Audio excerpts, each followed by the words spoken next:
Hi, I'm Aron. I'm the editor-in-chief of World Investment News, and today we're going to be talking about Tanzania, more specifically about the now former president Jakaya Kikwete, who served 2 terms between 2005 and 2015 as the fourth president of Tanzania, and was noted for the smooth transition of power that took place between the end of last year and the beginning of this year. With us in the studio today is Omar Asfari, who is World Investment News' project director in Tanzania. And thank you for being in the studio with us today. Thank you so much for having me. I really appreciate it. So Africa is, well, fairly or not, has this reputation for its, let's say, less than democratic leaders who tend to overstay their welcome. That hasn't necessarily been the case in Tanzania historically, has it? It hasn't been the case at all. Tanzania's got its independence in 1963, and Julius Nyerere, the founding father of Tanzania, was in power for about 25 years and decided to step down. And rewriting the constitutions, the president elected only stays for 2 terms. Since then, all the president that Tanzania had actually stayed only for 2 terms, and everyone stepped out of power. So the country has a strong democratic tradition that you cannot really experience in other countries in Africa. It's worth noting, though, that even though the democratic elections take place at the end of every term and of every presidency, all of the presidents so far have been from the same party, including the current president, John Magufuli. It's the same party that was there all over time, but things have been changing because the economic context have changed around the world.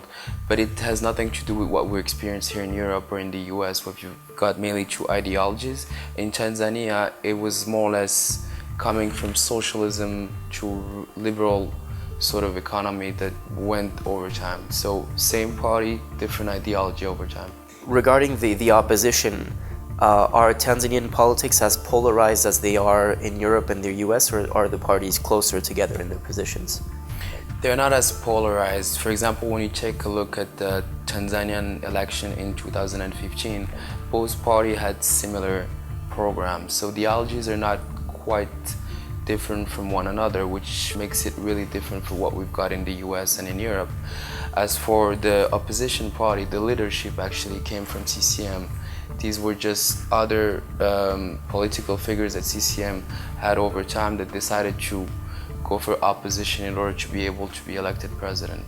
Speaking of political figures, so President Kikwete was one of the youngest ministers in the history of the country when he became Minister of Finance at 44.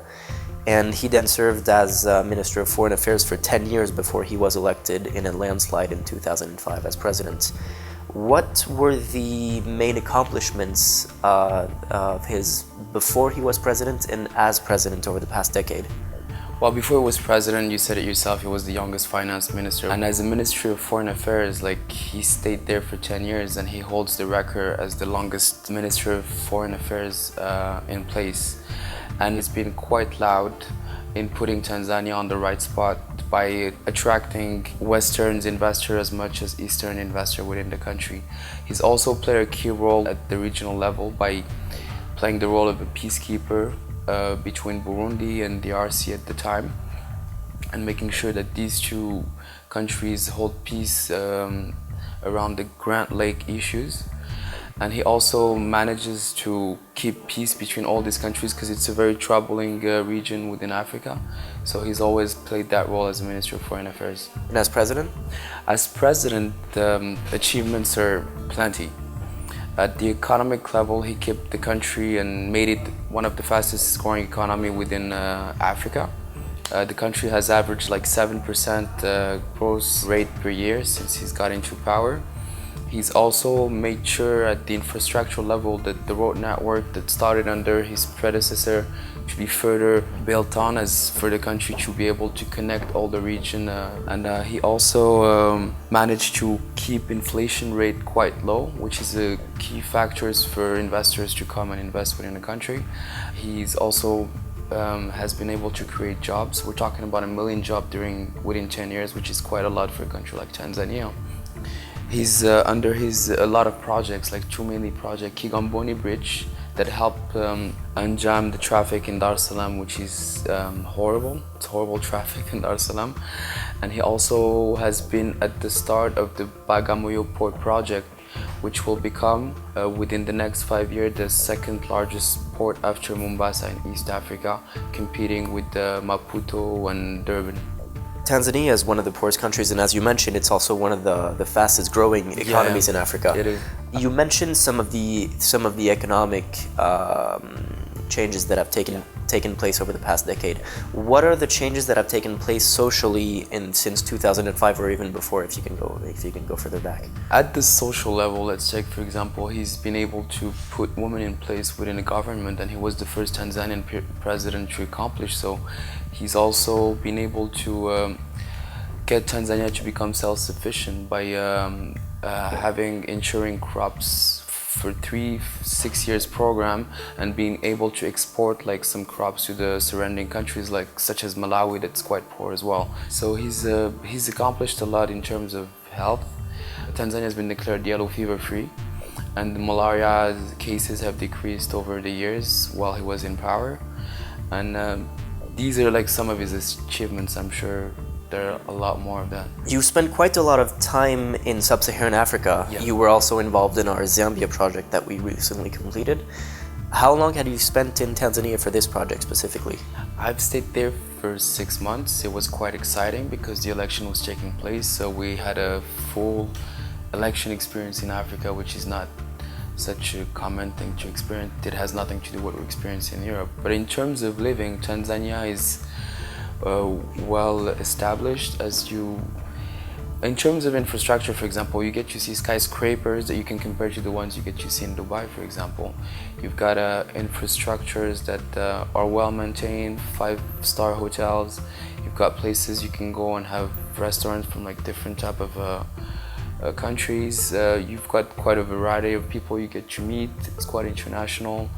I've had a good time. Like it's also a beautiful country. Like I could spend hours talking about it, but I'll spare you the details.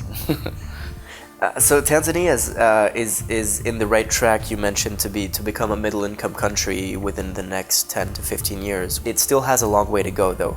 So what are the next steps and the main areas for growth that you could see, and how do you see the newly elected President John Magufuli tackling those issues in the near future? Tanzania has discovered gas in around 2007, and the good thing about Tanzania is that the economy is already liberalized, so it's an open market economy. You've got a lot of private sector involved, but when it comes to the administration, it's still a bit slow, like any public institutions, and it takes time for business to take place. But talking about President Kikwete's accomplishment, he's managed to set the foundation for the next president to build upon, to facilitate the work he'll be having to do, so he can focus on something else. So now the main challenge Magufuli is having is try to get corruption out of the picture in Tanzania, and he's been working hard to do so. He's cut government spending, and he's trying to focus on the right sectors where Tanzania should invest. So you met President Kikwete near the end of his presidency in mid 2015. It was I think July 2015. Yeah. So what kind of a person was he at that point? Was he tired from leading the country for a decade and looking forward to retirement, or is he the kind of president who will be as active as an ex-president as he was before? I'll use his own word, like you never get tired of serving your people. So that's how I would present it. Just the feeling that I got when I met him is that he understood that what he had to achieve for a country, he's done it. He's done his best, and he was the right time to leave someone in power to further his accomplishment or do even better or improve the country even to another extent. But he'll be an active person. He's an active person. He's been an active person since he got into power as a finance minister, Minister of Foreign Affairs, as a president, and I'm sure with his new foundation that he will focus on agriculture and health in order to develop the sector a little bit further, but in a different way, by trying to gather either funds for foreign entities and he'll still be serving his country. Like, you don't get tired. That's what he said. You don't get tired of serving your country. So you can find a full-page report, a 3-page report by World Investment News in the May issue of Harvard Business Review. You can also find our feature in this edition, the latest edition, number 17 of eBiz Africa Review, which is World Investment News' magazine about Africa. It's usually in Spanish, but this feature is both in English and Spanish. We'd really like to thank, well, first of all, of course, President Kikwete and his Director of Communications, Salvatore Reyemamu, as well as Ambassador Liberate Mulamula, who's the Permanent Secretary of the Ministry of Foreign Affairs, and Ambassador Oleni Sifwe, who's the Chief Secretary of the government. We'd also like to thank our sponsors, Gabriel Celayo, Director of Investment at PSPF, Aron Isaka, who's the Director General at SSRA. We also would like to thank Rahani Atumani at NHIF, Felishemi Mramba, who's the Director General at TANESCO, and also Robert Kisena, that is the CEO of Simon Group, as well as the late Mr. Suleiman, Director General at TAA at the time. TAA, that's the Tanzania Airport Authority, who unfortunately recently passed away. Of course, we'd also like to thank our team, Omar Asfari, Diana Lopez, Alex Dorado, and Rebecca Moyano. For more information, you can head to our website, www.wine.com. That's WINNE for World Investment News. You can also subscribe to our YouTube channel for more video content, and of course, please follow us on Twitter and Facebook. For World Investment News, I'm Stan Aron. And I'm Omar Asfari. Thank you very much.